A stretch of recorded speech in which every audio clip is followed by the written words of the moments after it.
I stood in the kitchen, the scent of coffee lingering in the air, watching her pack her suitcase with a precision that felt almost mechanical. She was getting ready to visit her sister, or so she said, but there was something in the way she moved, quick, deliberate, avoiding my eyes, that made my stomach twist. Her laughter, once so warm and unguarded, had grown sparse over the past few months, replaced by silences that stretched too long.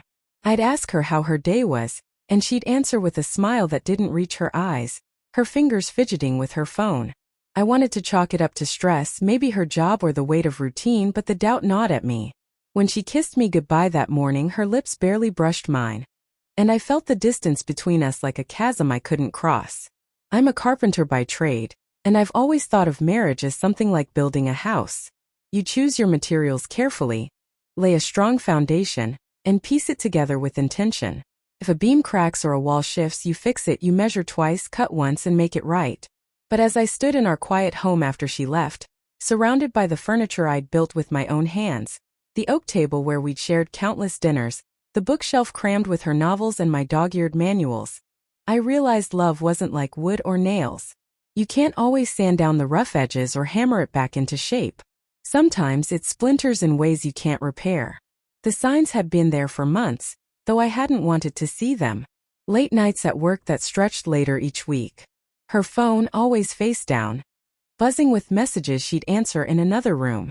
The way she'd tense when I asked about her day. Her responses vague, like she was reciting lines. I'd found a receipt once, tucked in her coat pocket, for a restaurant we'd never been to together. I told myself it was nothing, a lunch with a coworker, but the doubt lingered like sawdust in my lungs. Then, the night before she left, I'd woken to find her side of the bed empty. I found her in the living room, texting furiously, her face lit by the glow of her phone. When I asked who it was, she said it was her sister, but her voice caught, and she turned away too quickly. I didn't confront her. Maybe I should have, but the thought of hearing the truth, of her admitting she'd been with someone else, felt like it would break me. Instead, I waited until she was gone, her car disappearing down the street, and then I made my choice. I packed a single duffel bag, clothes, my favorite tools, a photo of my old dog from before we met. I left the house we'd built together, the walls filled with memories of laughter and fights and quiet mornings. I left her books on the shelf, her coffee mug in the sink, the life we'd shared.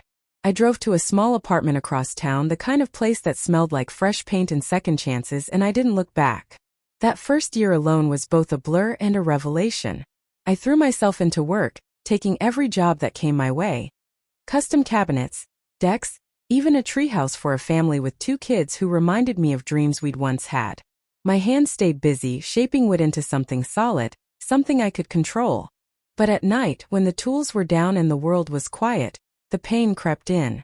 I'd lie awake, replaying every moment, wondering when she'd stopped loving me.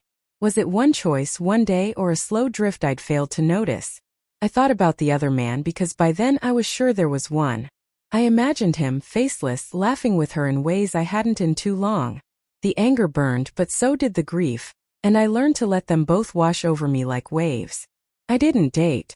Didn't even try. Instead, I found solace in small things, early mornings at the diner down the street, where the waitress knew my order, long drives through the countryside, where the world felt bigger than my hurt, books I'd never had time to read, borrowed from the library. I started running not because I loved it but because it forced me to breathe, to feel my body move forward even when my mind wanted to stay stuck. Slowly, I began to rebuild myself piece by piece, like a project I'd taken on without a blueprint.